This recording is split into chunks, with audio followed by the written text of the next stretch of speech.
Hey guys, I'm Mark with the Tractor Trade YouTube channel, and today I'm going to show you how to mount a 58-inch snow blade on a Cub Cadet Zforce SX with a 54-inch deck. We're going to take off the mower deck, we're going to mount up the snow blade. I'm going to show you how to do that. For this video, we'll be using the 19B 744 58-inch snow blade. We have the owner's manual, hardware, a couple mounting brackets, mounting bracket for underneath the mower, another mounting bracket, a lift arm, and a lift arm rod. It's important that we use the 19B 744 blade with this machine. This machine, you use a lift handle to raise and lower the mower deck. The older Zforce S models use a foot pedal to raise and lower the mower deck, and then you'll use the 19A 744 58-inch blade. You'll need to grab a hold of your lift handle, lower the mower deck all the way down, and then we'll be removing the two clips holding on the back of your mower deck. With the clip removed and the lift link removed, we can see what it looks like on the right hand side. And you'll do the same for the left hand side of the mower deck. Next, you'll need to reach underneath, and we're going to remove the mower belt, and then we're also going to lift this rod up out of the way. We have the mower belt off underneath, and now if you lift this rod up right out of the front, then you can lift it up out of the way, hold it up, and then slide your deck out. To make things easier to slide your mower deck off, you can lift up your lift handle, and that'll raise these lift links up out of your way. We have our mower deck slid out from underneath the machine, and some areas did hang up a little bit. You may need to use a jack up the front of the machine, make it easier for you. The belt will stay with the mower deck. We took that off back at the PTO. Next, we're going to remove the rod up in the front. We're going to do that by taking off this nut right here and this one right here, and we're going to remove the cotter pins and slide these bushings out.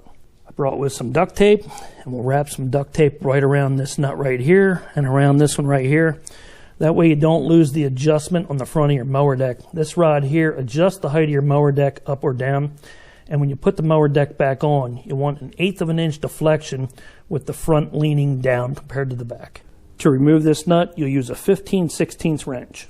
Now we have both the nuts loose on each side. We'll remove the nut, and there's a bushing that you'll slide out. Same on the other side. You're going to keep all that hardware handy because you will need that to put your mower deck back on. Now we're going to take out these cotter pins and remove both these bushings.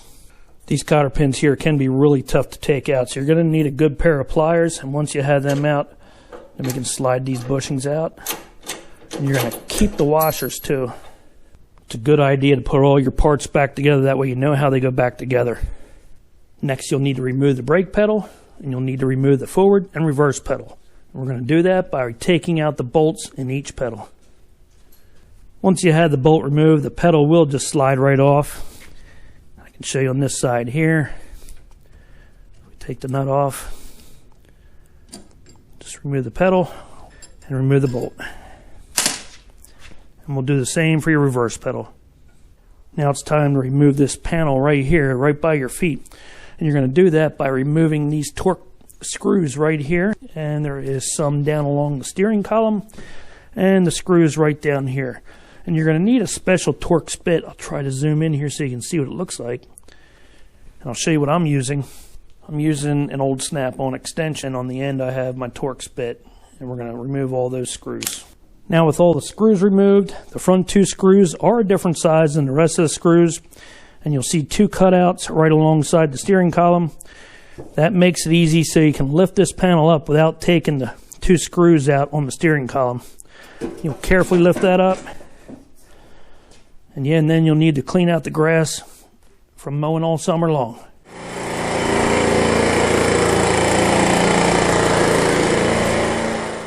The next step will be installing these brackets up on the front. We'll be using this hardware, the bolts, the washers, and the 4 lock nuts. I have the panel duct tape up out of the way so we can do some work up in the front. And on each side, we're going to remove these 2 bolts. In order to remove the 2 bolts right here, you're going to need a 9/16 socket with an extension so you can get up underneath and remove the 2 lock nuts. You'll remove 1 bolt at a time, and we'll see that this is the old bolt and this is the newer bolt. It'll be slightly larger than the one you're removing. and you're going to reuse this washer on this bolt. You'll remove the other bolt, install the new bolt. So we're looking at the right side of the machine. We're going to install the bracket up on this side just like that. We're going to use these spacer washers, install them right on the top of the bracket. The bracket will go up from underneath, right through our bolts. We're going to tighten it down with 2 lock nuts. Now we have our new bolts mounted through each side, and they are going through the existing washers, and the thicker spacers that come with the kit are underneath. I'm going to show you that also. If you're sitting in the seat, this would be the left-hand side of the zero turn. If we look up underneath, we can see how the bracket's mounted. You can see the angle in the way that it's mounted. You'll see the lock nuts, and above the bracket is the washers. I'll try to point to that right now.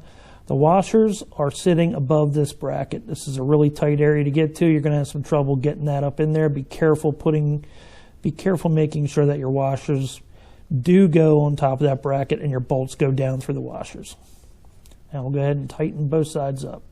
Now we'll take a look underneath the front of the machine. We can see how the bracket is positioned and tightened down. And the same on the other side. Now we can lower the floor pan back down on the frame. Now we'll take a closer look at the directions, and we'll see this spacer right here, and the bolt will go right down through the spacer with our bracket mounted on the right side of the zero turn. This is our bracket. This is the mounting hole that we'll be mounting it right over top of. We're going to slide the bracket up like that, and we'll sit in place just like that. With the bracket in place, there's going to be a spacer underneath that bracket that comes with the kit, and this bolt is a self-tapping bolt. You do not need to tap out this hole. This will create its own threads. We're going to go ahead and tighten down this bolt.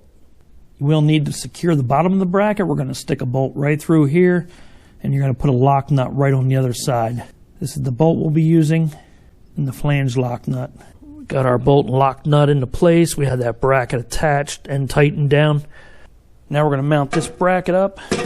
We got 2 pins we're going to remove on each side. Be careful not to lose your bushings. One on the other side. And this area right here will eventually slide up into position right here. We'll use bushings to attach that. This rod is going to go right through this hole on this side. And this part of the rod will go on this hole on this side. When mounting this bracket, you're going to take this shaft and slide it over. You'll be able to slide it up into this hole over here and then pin it. Come back onto this side. You can slide the shaft up into place and then move the inner shaft over and then pin it. And it'll look just like that. Now you're going to take your new bushing that comes with the kit. You're going to slide that through the front like that. I'm just going to show you how this is going to go for now. The washers that you took off the old pins, they're going to go on each side. The new washers, the flat washers, are going to go on the outside of that. And then you're going to use like a star washer and these bolts on each side of that pin. There's another set of washers that have a cup to the inside of them. You're not going to use that. That's only used on the Pro 100 models. I can show you right now what the one side looks like after we have it all assembled. We moved our frame up into place. We slid our pin through from the inside. And we're going to do the same thing on this side here. Going to take our new bushing, push that through the hole in the mounting frame until it pops out the other side. We'll put a washer on each side, and we'll take a flat washer and a star washer and bolt and tighten it all down. We have everything tightened down on the front bracket. Take a close up there, what that looks like. And now you can go ahead and set your floor pan down, and we're going to install the screws and tighten them down at this time. We have all the bolts in our floor pan tightened down, and now it's time to put on the brake pedal and the forward pedal and the reverse pedal. Now you want to put your blade into place, set it in front of the machine, and we're going to be lining this piece right up here with your bracket. We're going to hold that up in the air, and with the help of an assistant, you're going to install these shoulder bolts, and they're going to go in from the inside, and then you're going to put a lock nut on the outside of them on each side. With the shoulder bolts in place, we can now see what the plow blade looks like hooked up to the plow frame. This bracket will be installed with the flat part facing the bottom of the zero turn, and the pin will go toward the rear of the tractor. The wide area will face toward the front, and those pins will go through both the deck lift hangers. After we install the rear bracket, we'll be installing this lift rod, and the curved part will go toward the front of the zero turn. And the back part that has the threads on will slide through both the holes in this bracket. It'll be securely fastened with a jam nut on either side. We have the bracket installed, pinned to the lift links, and the flat part will be facing the bottom of the zero turn. Now we're going to take our lift rod, insert it through the mounting frame. This end of the rod with the threads on it, we're going to insert that halfway through the bracket. Before you insert the lift rod all the way through this mounting bracket, you want to grab one of the jam nuts and screw it about 3/4 of the way on the threads. After you have the jam nut screwed on about 3/4 of the way up the threads, then you can insert the rod through the rest of the bracket. Now we'll go back up to the plow, we'll insert the rod through the hole and secure it with this pin. And now we have everything tightened down with the jam nuts, and we can see what the rod looks like going through the rear bracket. Next we'll be installing the control arm for the manual angle. We'll slide this eye bolt over the arm, then we'll install that bolt right through this bracket. Next we'll be using the shoulder bolt. We'll send that down through the manual control arm. Then we'll be using a plastic washer that will go in between the arm and the bracket. And that'll go right down through this hole right here, and then you'll take the flange lock nut and tighten it on the bottom. And you can now take the plastic wing nut and we'll tighten down this eye bolt. Now we're going to take this plastic lever. This has a screw sticking out the end of it. We're going to take that screw out, put it down the hole of the manual control arm, and that plastic lever will mount just like that. You can tighten down the lever using a Phillips head screwdriver, giving yourself plenty of slack with your cable. And then you'll want to mount a cable tie right in this position here, and mount another one right down along this bend right here. When you're pulling the lever, that should release the blade lock, and then you'll be able to manually angle the blade. If you squeeze the lever and it does not allow you to manually angle the blade, you can loosen up this jam nut right here and adjust your cable. Now we can pull in the lever, we can angle the blade back and forth. The blade has 3 positions, one to the right, one in the center, and one to the left. You will raise and lower the blade with the mower lift arm. You can use this pin to lock in the height of your blade, or you can remove this pin and leave it in the float position. With the blade lifted in the highest position, it has about 8 to 10 inches of clearance. The 58-inch blade has a removable cutting edge. You'll see 2 springs on the back of the blade. This is a spring trip blade, so if you hit something with the cutting edge, the blade will fall forward, and that's going to be normal. It'll spring right back into position. When you're ready to remove your blade, you want to put your mower deck back on. You don't have to worry about uninstalling all these brackets that we just installed. All you'll need to do is just remove the 2 pins on the rear mounting frame and loosen up the plastic wing nut to remove your manual control arm. Then you'll need to remove the 4 bolts, slide the bushings out, slide your plow frame out from underneath the unit, and the rear mounting frame out from underneath your zero turn, and slide your mower deck underneath and hook it back up. And that's how you install a 58-inch snow blade on a Cub Cadet Zforce SX 54. Please join my Facebook group. That's Tractor Tread, Used Tractors for Sale. Please subscribe to my channel. I want to thank you for watching my video. I'm Mark with the Tractor Tread YouTube channel. We'll see you on the next one.